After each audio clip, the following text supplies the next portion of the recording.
Well, good afternoon, everybody, and welcome to Recovery Live.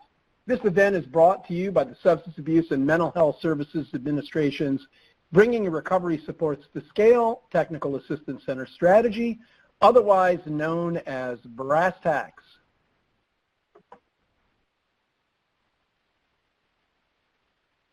Our TA Center is dedicated to increasing the access to recovery supports, and we achieve this work through a variety of mechanisms, including a lot of TA focused on systems transformation and developing the capacity of peer-run recovery community, family, and youth-led organizations.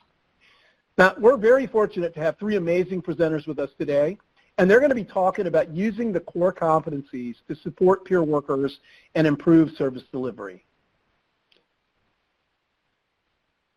I'm very pleased to introduce today's presenters. Cheryl Gagne, she's a Senior Associate with the Center for Social Innovation. Ricardo Bowden, Executive Director of the Peer 360 Recovery Alliance. And Dan O'Brien-Mazza, National Director of Peer Support Services, Office of Mental Health and Suicide Prevention, the U.S. Department of Veterans Affairs.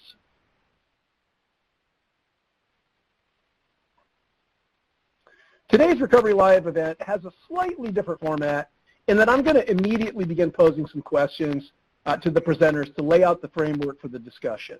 And our hope is that you'll be able to benefit right away from a more robust and inclusive discussion as a result. Now, as soon as we've completed the introductory questions to our presenters, we'll then dive into questions directly from the audience, and we'll get all started on all of that in about 2 minutes. But I've got a couple of housekeeping items that I just want to go over with everybody participating today. So Recovery Live events are different than usual webinars. We like to engage directly with the presenters and each other through the live chat box. You'll see that that's already pretty active. And you will be answering several audience poll questions. The presenters are going to share some of their initial thoughts, and then we're going to answer some questions that are raised by all of you during this event. So you're going to see a lot of movement in the room. And it can get kind of busy, but we do hope you find it both energizing and exciting. And you can also share your questions and comments throughout this event. Audience members are always in a listen-only mode, but you can submit questions by typing them into the comments and questions here box, or there is a questions from the audience box. So if you just use the comments and questions here, that's going to be fine. And Melissa, our competent technical staff, is going to move them into the appropriate box so that I can pose them to the presenters. If you experience any technical difficulties at all today, please request assistance in that same box. Tech support monitors the box. They're standing by. They look at the comments, and they will respond really quickly to your needs. We also have a lot of resources that are available on this topic, and you can download them right out of the resource box. Basically, you highlight the name of the document, download button is going to light up in that box, click the button, and that document will automatically be sent to your computer. Now, as folks were arriving today, we posted a poll question for everybody to answer. Let's take a quick look at what those responses were. So as I'm looking at this, is really a demographics question, and it's about what is your role. We've got a number of folks, individuals in recovery.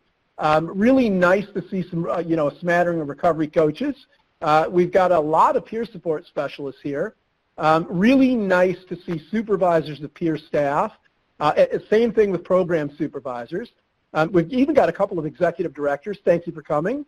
We've got a few policymakers. That's fantastic. Some educators on the call. A couple of researchers. Really nice to see.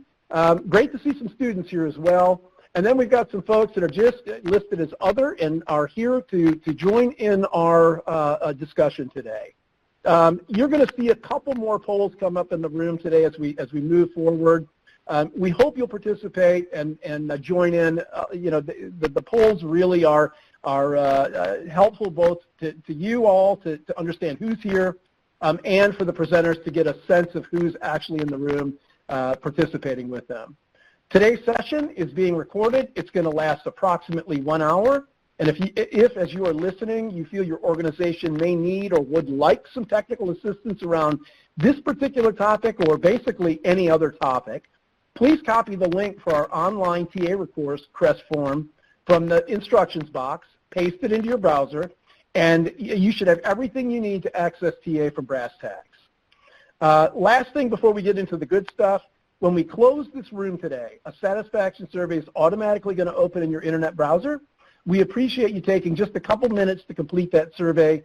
Your answers help us better serve you and make Recovery Live events better and better as we move forward. And with that, I'd like to get us started. So without further ado, presenters, here come those first questions. And the first question is going to go to Cheryl. Cheryl, could you start us off by explaining the core competencies for peer workers put forth by SAMHSA and brass tacks? Sure, absolutely. So this will be just a little review of how we kind of came to compile and describe these competencies. Back several years ago, 2015, SAMHSA engaged brass tacks to undertake this process. And it was a lengthy, kind of multi-phasic process that involved 30 experts across the country to begin to first compile through a vast literature search lists of competencies, job descriptions, skills, knowledge, everything required for peer workers. And we cast our net far and wide and collected thousands of documents that listed what peer workers were doing currently across the country. And we assembled those, eliminated redundancy, we polished the language. We put a lot of emphasis on making these competencies sort of action-oriented. And so you'll see that most begin with a, an active verb of what peer workers actually do in their daily work. After we assembled these and had them vetted by a group of 25 experts, and by vetted, we did this in a process called the Delphi process, which allows for reviewing a body of work, getting people's feedback, but yet preventing any one person or perspective from dominating the discussion. So it seems to be a level playing field that we can do with large groups of people. This final list of competencies had 61 competencies across 12 categories. And then we vetted those with real-life peer workers across the country. 50 peer workers participated in surveys and interviews to really give us their feedback on these. The motivation for these competencies were pretty clear. At that time and then continuing to today, the number and variety of peer workers in behavioral health care services is growing.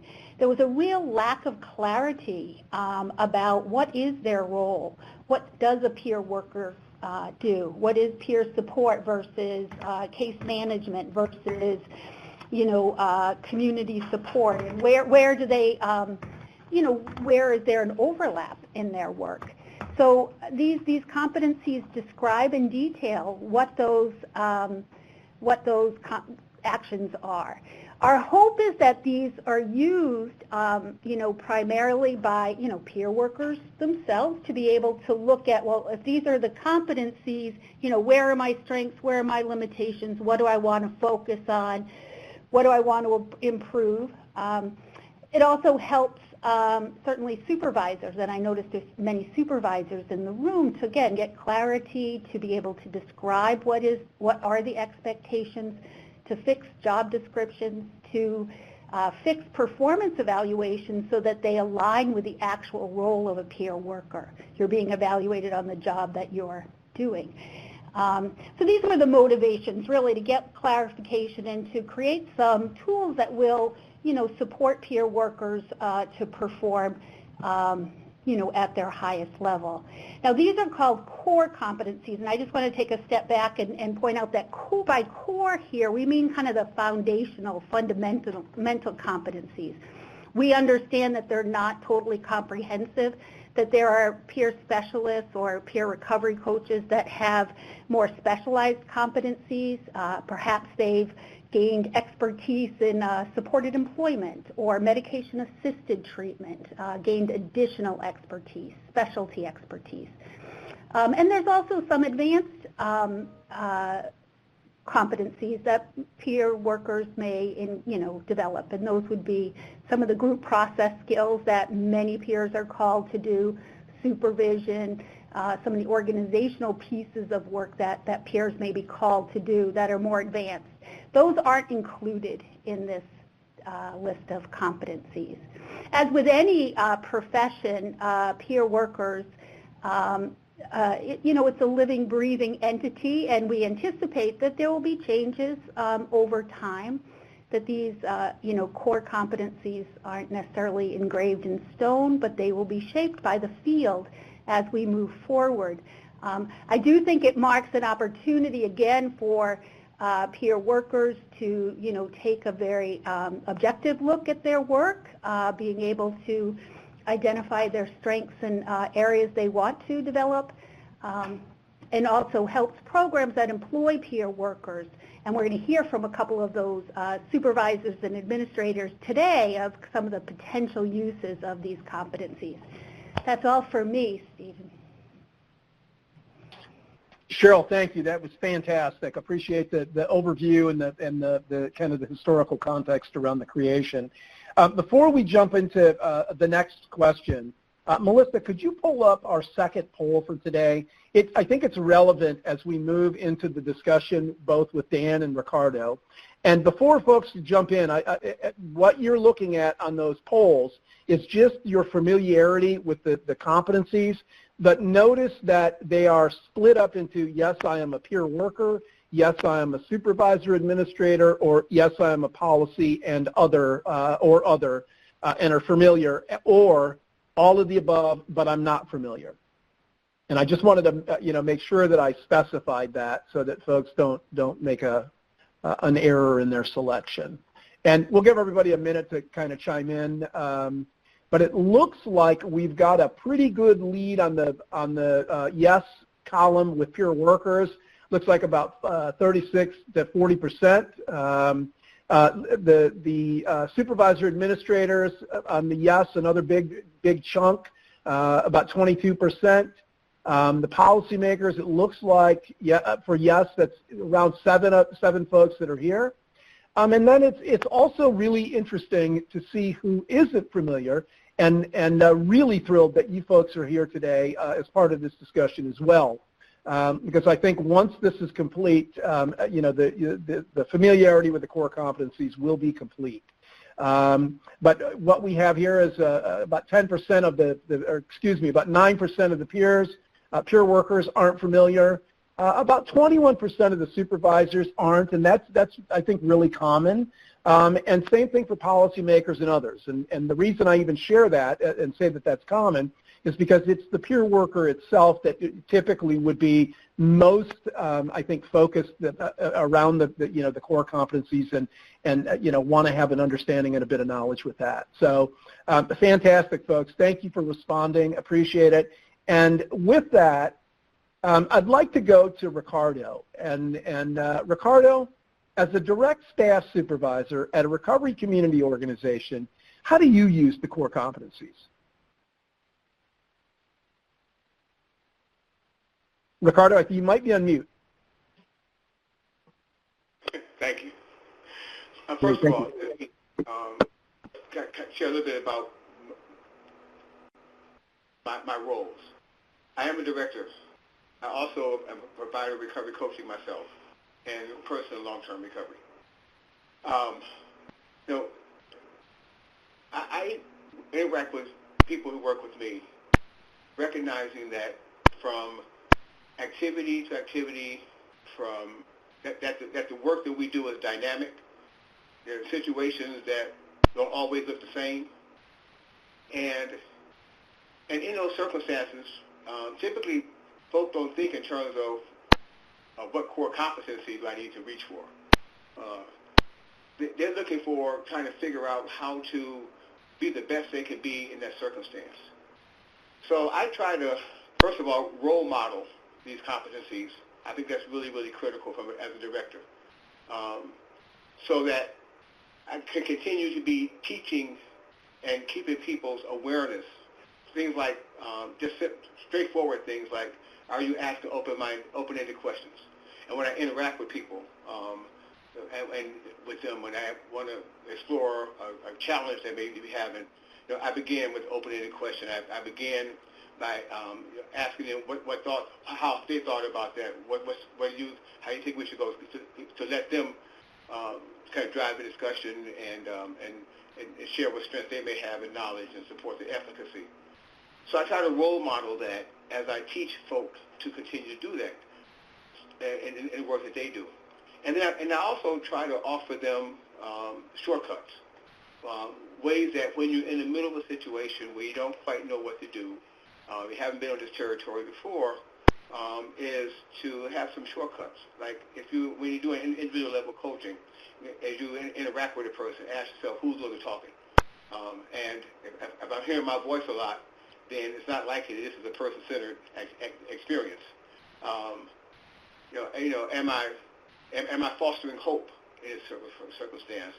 I had a young woman, for instance, just the other day, who called me, and she had received a call from a lady who was making a choice to withdraw from methadone without going through the titration process. And so she was scrambling around from clinic to clinic, didn't know what quite to do, decided she would go to the emergency room. She reached out to the person who worked for me by telephone, and so she supported, it's important if you go to the emergency room, all of that. But she called me later and said, Ricardo, I don't know what to do next, because we're not structured where she was able to actually go to the emergency room and be with this person. And so we have to ask her questions, first of all, and get her to think about it some more. And what we wound up talking about is try to remember from your own experience what it would be like to be in that emergency room right now if you were her, and to think about how important it would be just to have somebody out there cares. And so being able to sift through all of the teachings and the learning, the new skill sets we tell people about when they do this work, to reach down to the core of being genuine in your relationships. And so I try to provide those kinds of insights for people. Also, as I develop evaluations, evaluate around core competencies. I don't call them that in terms of the words that I use, but I evaluate, from that context and from that conceptual framework. And then the other piece, the other thing too is I encourage all my folk to always be mindful of walking the talk that they do. That and in doing so, it keeps me, because I have to do the same, keeps me focused on whether or not I'm doing the work in a way, am I representing the work in a way that's going to be most effective and come across in a genuine fashion. So those are some thoughts that I have on how I use it in the work that I do. Ricardo, that was fantastic, and thank you for some real-world examples and diving into a little bit of the the detail around how you and your staff both use them. That's fantastic. Thank you. Dan, this next question is directed at you. And on a systems level, how did the Veterans Administration use core competencies when the VA really decided to establish a large workforce of peer support specialists? Hi, Stephen, everybody out there. A little background first, if I may. Other careers in mental health have well-established territories already in terms of their knowledge, skills, competencies, and the acceptable practices. They've been around for years. We think of physicians and psychologists and nursing. They all have pretty well-established career fields. There's even a theory out there that mental health treatment is built upon some kind of science that is based on empirical data and an established evidence base. But I think many of us will say the truth is that there isn't any consistent measurement system which looks at either organizational or private practice mental health providers to determine if they are adhering with any fidelity to any evidence-based practice or scientific model that's effective. Now, in peer support, we have to remember that in this occupation, which it is now, it was only formalized in the last 15 to 20 years. Before that, it was primarily an informal, reciprocal self-help process that has been around for eons. We can go back to, classical scriptures and find verses about one person helping another through various difficulties, military, certainly in the VA, there's always been peer support. So the challenge with implementing a new career field using peer support is you have to know what it is and what it does. Where do the people who do it get their knowledge, skills, and abilities? For peer support, the expertise rests on very individualized experiences of recovery that are rather unique, existential, and idiosyncratic. There are some common themes, no doubt, shared by many, and the impact of those experiences have been spoken and written about by many talented and intelligent individuals. As an aside here, some commonly shared experiences of many of those that were treated for mental illness was abuse, especially in inpatient settings, social isolation, and stigmatization. This resulted in some early iterations of peer support driven to become a social movement that sought to rectify and challenge not only the current established system of care, but the portrayal of individuals who have mental illnesses as being dangerous and not capable of fully participating in their communities as full members. So for some in the peer support movement, actually joining those systems as participating staff and becoming professionalized may seem contradictory to the role of some peer supporters. I believe that corrections in the mental health systems are necessary, and the recovery orientation is transforming many, and peer support, where it is in place, is becoming part of the solution to that end. We could go on and on about that issue, but I digress a little bit. So in 2007, the VA had about 130 peer support staff that were mistakenly classified as health technicians, and very few were being utilized as agents of recovery to do the work, what most of us today would agree constitutes peer support. Instead, it was assumed that they would be doing the activities that other health technicians did based on the competencies of that occupation, which was more along the lines of medical techniques and behaviors like taking vital signs, doing drug testing, alcohol sensors.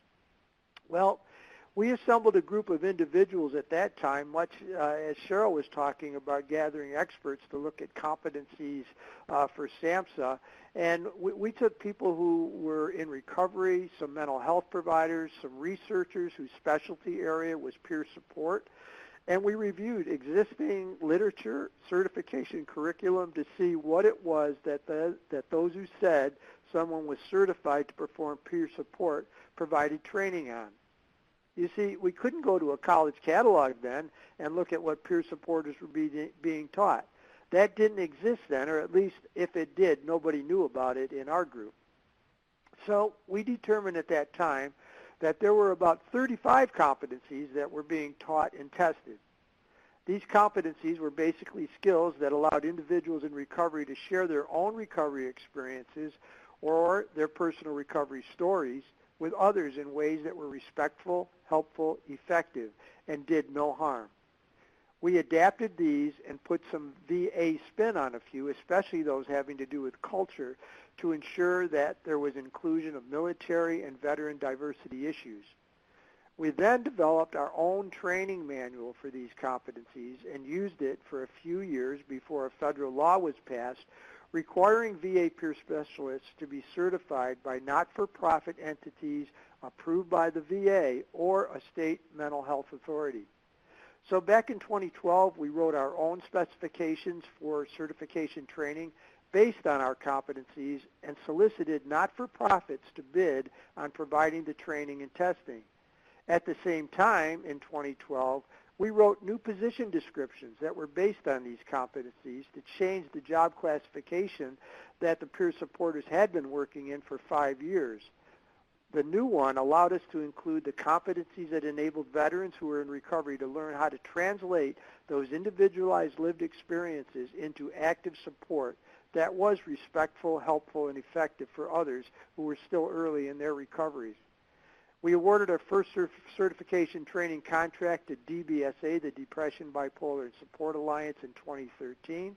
And in 2015, we reviewed the SAMHSA recommended core competencies and adopted a version of them that we used in our next contract that was awarded later that year to Recovery International. So then, our whole system was impacted by utilizing competencies to define a new career field, develop certification training requirements, write position descriptions, and inform ongoing training, as well as being the criteria for performance reviews and evaluations. Let me stop there. Thank you. Dan, fantastic. Thank you for a great overview. I'm going to jump into the next question. This one, Cheryl, I think is probably likely to take the first stab at. Cheryl, having lived experience with mental illness or substance use disorder, or both, is part of being a peer, but not the only qualification to be a peer worker. How have the competencies helped professionalize the career path for peer workers? Great, thank you. We do know lived experience is kind of a foundational experience of people who are peers that actually contributes to their peerness, that they have lived experience of a behavioral health condition. But we also know that while that's necessary, it's probably not sufficient to make sure, that they do a good job in offering peer support services. So I think the competencies really lay out specifically what are those other actions that peer workers do, in addition to kind of sharing our story. The other thing I wanted to say that in addition, and you'll see this in the document, the document's in the download box, you can download it after, but this document that's up now in the room, we also list the kind of the principles and values, and that is the spirit in which these competencies are delivered. So, there are many ways to share our experience, but when we do it with mutuality, with the person's best interest at heart, when we do that when we're truly listening, then we're doing it in the spirit of peer support. So it's not just the competencies, what we do. It's the principles and values that describe kind of how we do it, that really gives it the kind of the spirit of peer support. And so together, these behaviors or these tasks, activities, in addition to kind of the spirit in which they're delivered, form the core role of peer support workers.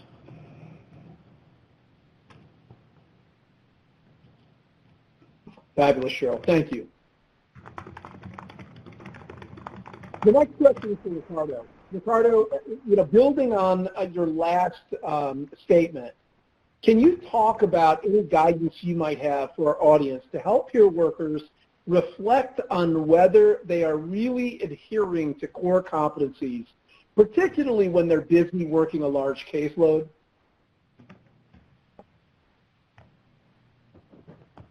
Ricardo, you're on mute. I knew that was going to happen. No worries. Thanks, Stephen. First of all, I am a huge proponent and encourager of people going to trainings after trainings after trainings. The more folk do that, the more it helps that slot to deepen. My experience has been that a lot of people will come to trainings, buy into the notion of recovery coaching, and all that entails, the different mindset that brings to the service delivery, as opposed to people on personal journeys, and then go back to wherever they're working, and and those messages are not reinforced in the workplace.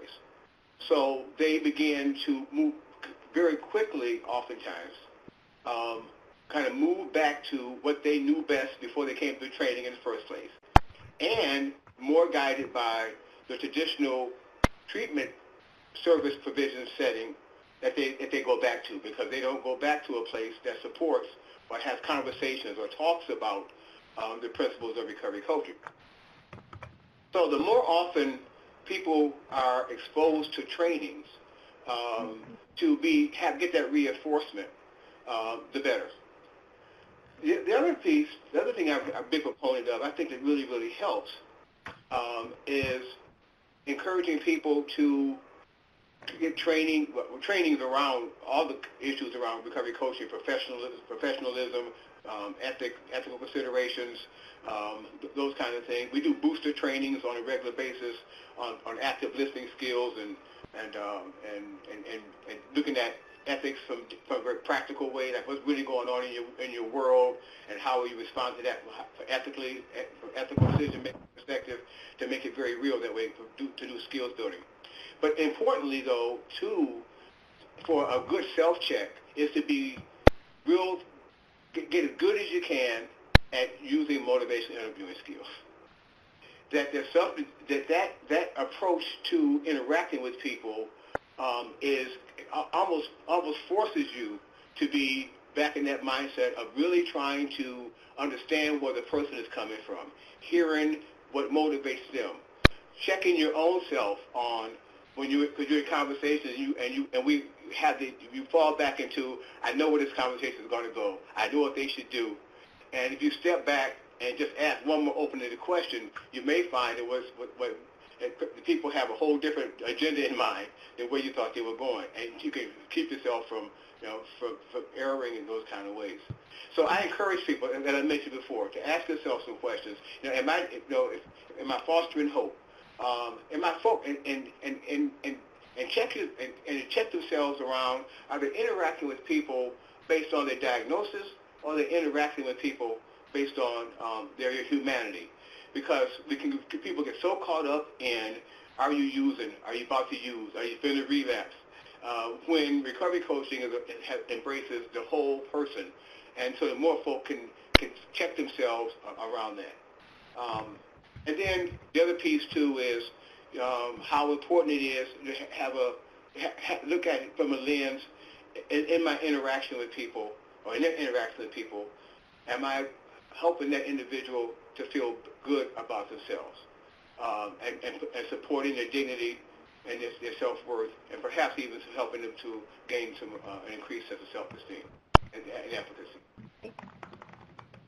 And that's the answer to that for right now.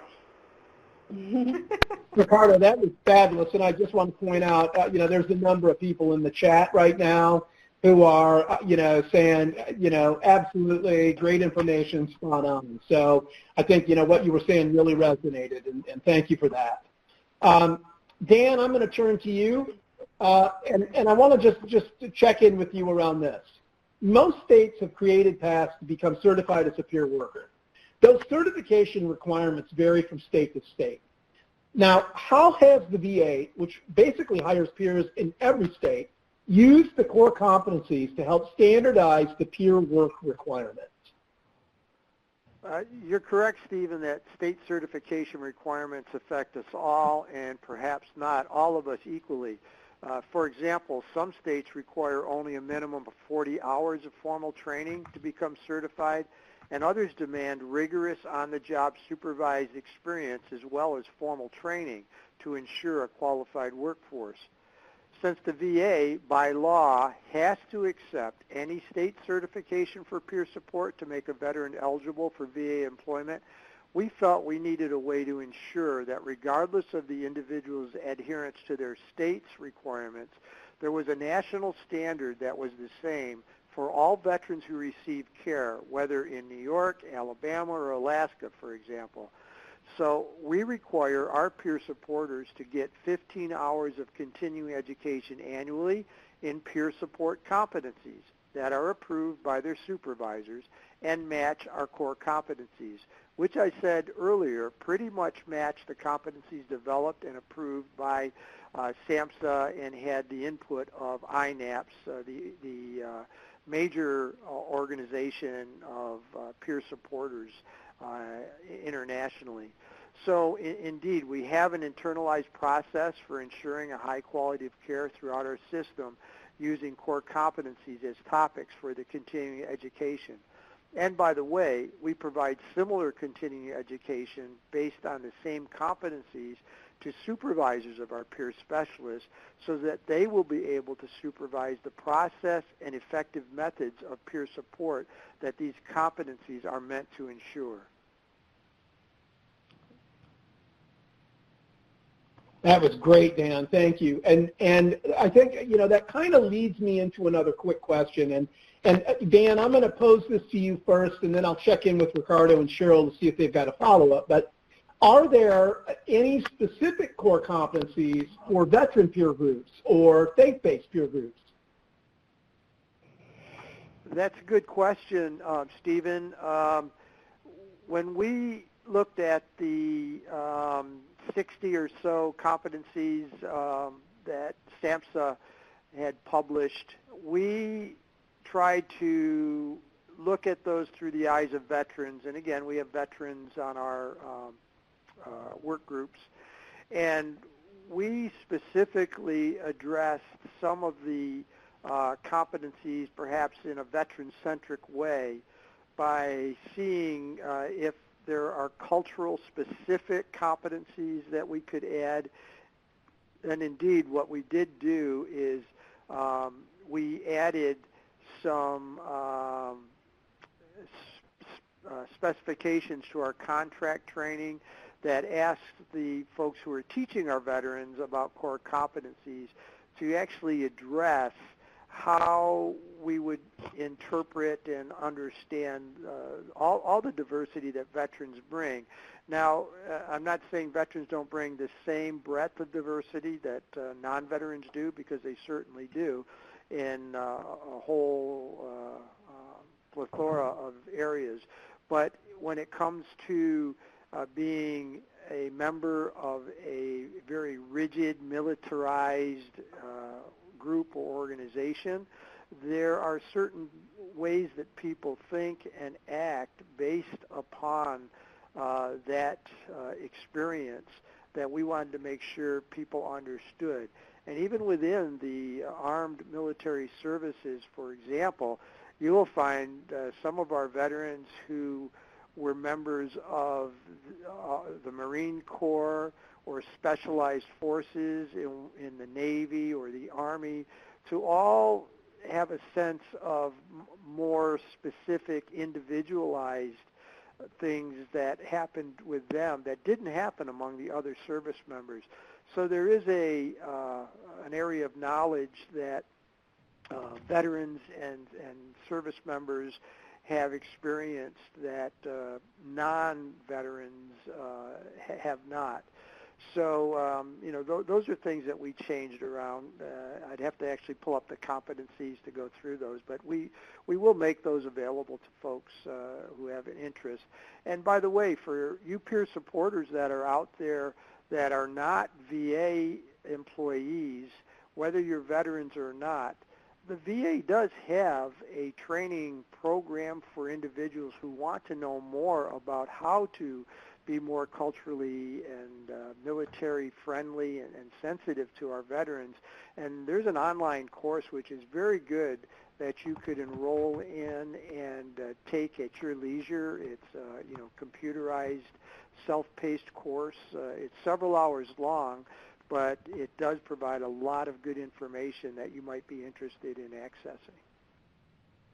Great. Wow, that was great, Dan. Thank you. And some really great information. Cheryl or Ricardo, any thoughts about the core competencies for veterans or faith-based groups? I think a lot of the issues that come up, too, in training are around application of these issues, kind of going, I know Benjamin had a question, like what's the difference peer support one-to-one versus in group facilitation? And, the competencies are the same, but the application and how you roll them out may be different. Certainly, any peer who's well-trained, highly competent, will also need additional training that's specific to their role, to their organization. Every organization has a different culture, a different way of doing things around. Peer workers are in hundreds of different work environments. And so, core competencies aren't going to be able to really discuss all of the applications, but that's where the peer worker, the supervisor, the program administrator can really get to what is the training that peers need specific to this organization. And again, they may be different applications of the core competencies, or it might be actually an additional competency or two, depending on the role and the work environment. So, yeah, those are the issues with kind of applying these competencies to work in real life. Fantastic, Cheryl. That was a great response. And just, Ricardo, just checking in with you before I move on to the next question. Any final thoughts about the core competencies around veterans or faith-based groups? I don't have anything more useful to add than what's already been said. Fantastic. Thank you. So then let me go to the next question. There's a question that says, I'm curious to learn about the International Association of Peer Specialists. Didn't they have some competencies they developed? And does Mental Health America have core competencies for their certification program? And Cheryl, are you? Yeah, I'm ready to answer. I jumped right in. Sorry about that. Nope, very good. Yeah. So INAPS absolutely had what they call practice standards. They were very similar to core competencies. They articulated certainly the core values and principles of peer work. We used all of their work, everything they've ever written. We're part of the foundational kind of first review of documents, included all of the INAPS stuff. So those have been somewhat, included and folded in to these core competencies. They were not lost. Mental Health America, I'm not sure where they are with their core competencies. I do know that they're rolling out a national certification and have core competencies, but I would direct people to the website of Mental Health America if they want to learn more about those competencies. Fantastic, Cheryl. Thank you. And let me just check in with Dan and Ricardo. Any follow-up on that? That sounds like a Cheryl question to me. Fantastic. Dan? I concur with Cheryl. I'm sure that the Mental Health America has core competencies, but you would need to address those with that organization. Got it. Thank you. So here's another question. How have you reconciled possibly duplicated work by the AA community or the 12-step community and recovery coaches, as well as work through some of the conflicts between those groups? Stephen, would you please repeat that question? I sure will, Ricardo. How have you reconciled possibly duplicated work by the AA community and recovery coaches, as well as work through some of the conflicts between these groups?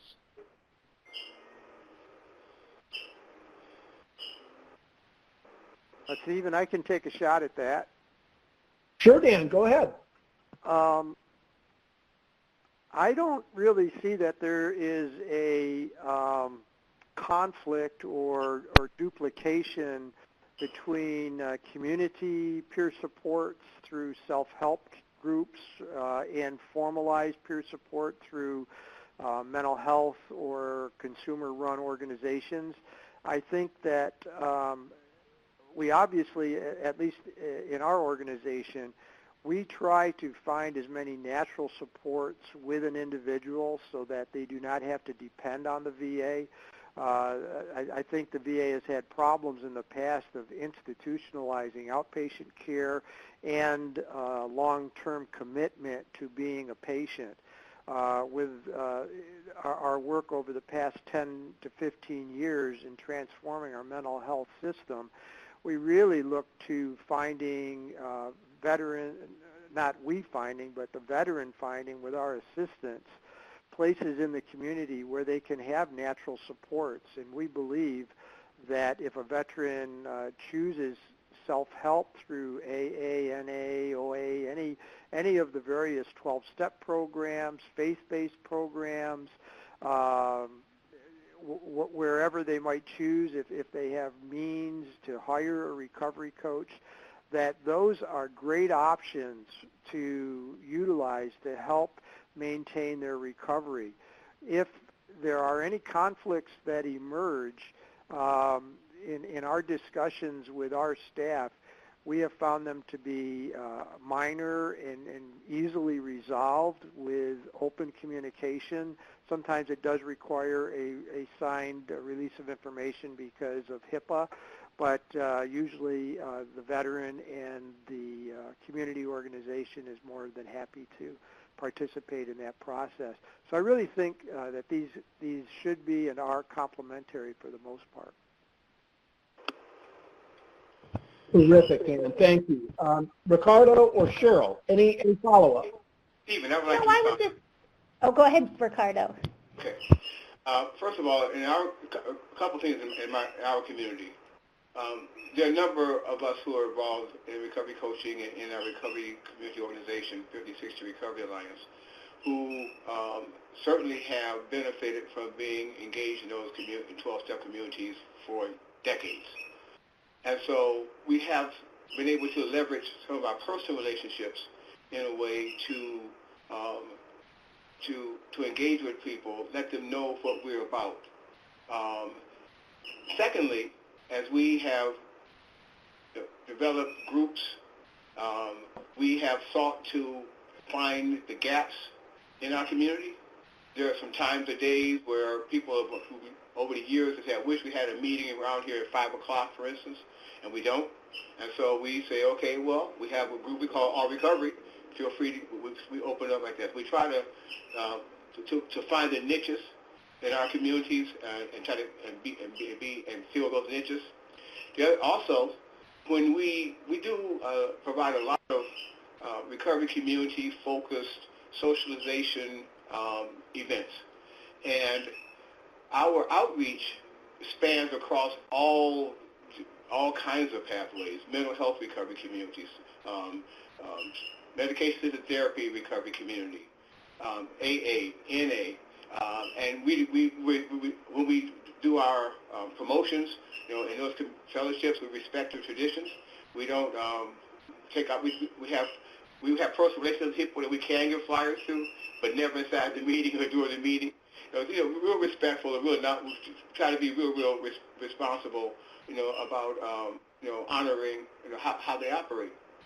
What we have found, and then the other part is that we just continue to invite them to engage with us, and we continue doing the programming that we do. And what we have found is we have events like at our state park, for instance, and we have all kinds of people come out and do 2 tables. People from AA have an information table. People from NA have an information table. Medication therapy organizations have information tables. And so bit by bit, what we found is a lot of cooperation as we go forward. And the other part is, too, is I also operate from recognition that there are some folk who are not going to be open to what we do. They may, for whatever kind of reason, and they have a right to that. So we don't try to be anything but what we are. And again, it's about walking what we talk. We just be who we are and stay on that integrity. And so we have found a lot of cooperation over time. It's taken time. But that approach has been productive for us. Yeah. That was fabulous, Ricardo. I mean, that was great. Thank you. Cheryl, did you have any final thought on that?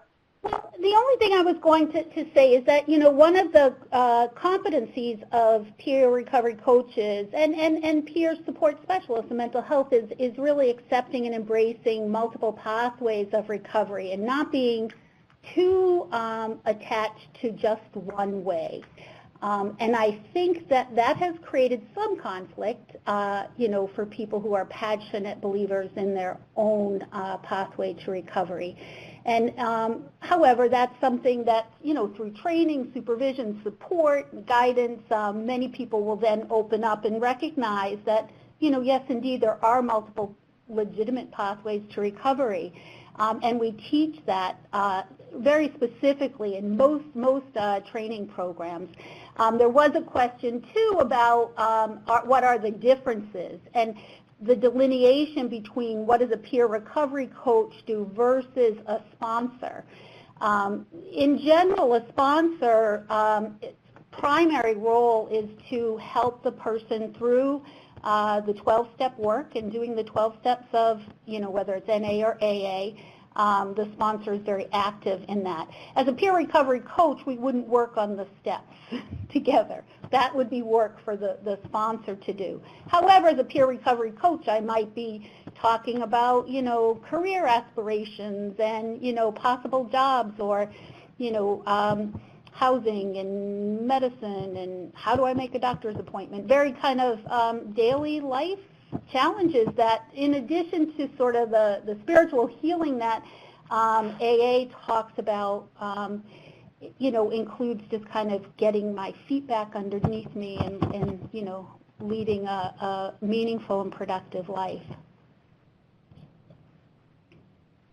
Fantastic, Cheryl. That was actually, I wanted to say, I know Tom Kelly had asked that question about coaches and AA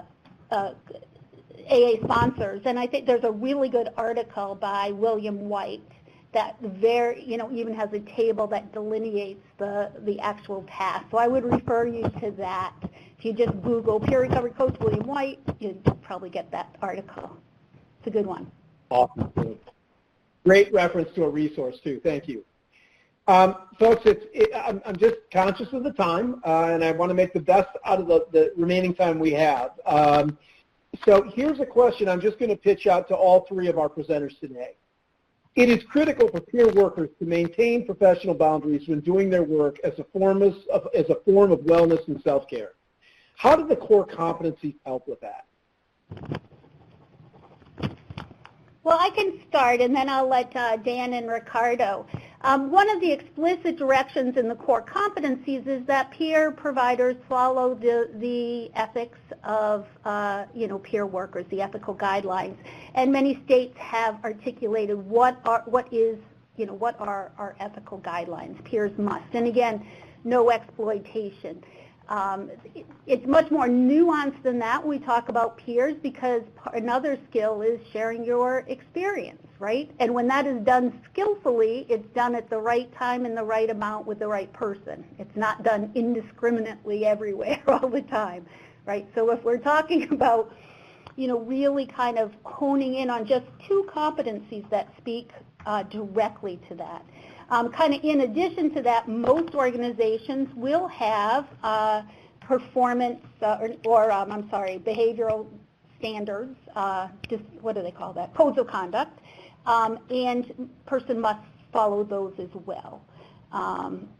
So that's occasionally, very occasionally, there may be conflicts between the code of conduct and the peer role, and then that would need to be discussed and maybe altered.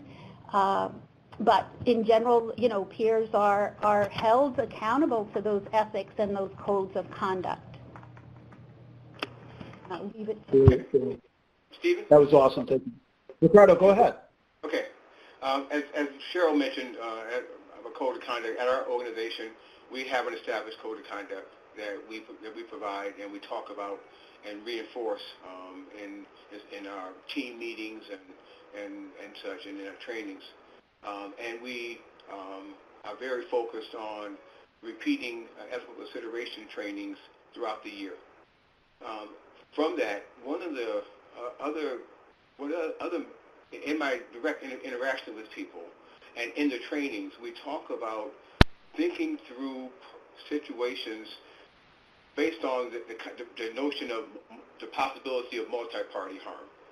And so to kind of stop and think, not just as I engage in this, make this decision or engage a person in this kind of way, how might it impact me as this individual, but think about how it might impact our organization, for instance, how it might impact the outcome of this might impact the profession of recovery coaching, and to kind of and create a lens to look through and making those decisions. The other piece too, because also, but the boundaries are also about protecting the recovery coaches, and we also talk a lot about the importance of self-care, and that because ultimately, if you don't keep what you got, you have nothing to give anyone else.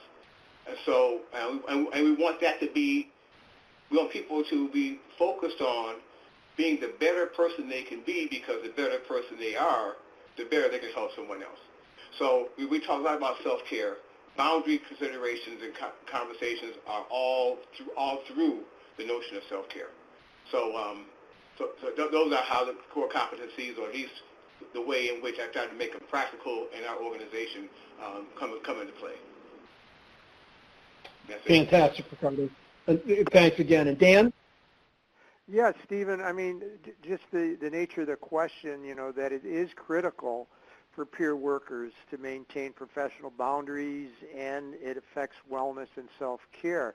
Around all of the professions, there are constructs about the relationships between individuals, between the employees of an organization and those who receive care from them, and also between the employees that work in that organization, that if you didn't have certain competencies, then there wouldn't be an assurance that individuals receiving services and the organization itself would be protected from unethical or illegal practices. So the VA has competencies that, again, I think you'll recognize came from SAMHSA, like recognizing the dynamics of stress, compassion fatigue, burnout, seeks appropriate strategies, and demonstrates understanding that self-care is essential to successfully manage one's duties. So, not to belabor the point, but those are important that we address through competencies. That was great, Dan. Thank you. And again, I'm conscious of the time. It's 2:57 Eastern Time. We did not get to all of the questions that we wanted to respond to today, and I apologize for that. Certainly, if you'd like responses to your questions, you can email Melissa with them, or you can use the Recovery Live address on the screen now with your questions, and we'll do our best to respond. We are so glad that so many of you could come and participate today. And if you haven't done this already, be sure to grab the resources in the download pod. Before everybody runs off back to their daily demands, I've got 2 more things to do really quick. First, I want to thank Ricardo, Dan, and Cheryl. These guys are rock stars, and they do this work every day, and it's just such a great time to have them come and share and provide responses to everybody. Thank you all for your time. I know that you're all very busy people, and we're just grateful to have you on our event today. There is going to be a link that's going to pop up here in about a minute or so. It is the satisfaction survey, and we really want you to fill that out. It takes about 2 minutes to complete, and we hope that you'll give us some feedback, because those comments and the suggestions that come from those responses actually are why we have Recovery Live events today. It's because of all of you and us responding to the requests that you've all had about how to make these sessions more engaging and lively and more user-friendly. Please give us your feedback, good, bad, and ugly, because that's what we learn from. And then if you've got any additional questions, feel free to add them to the satisfaction survey.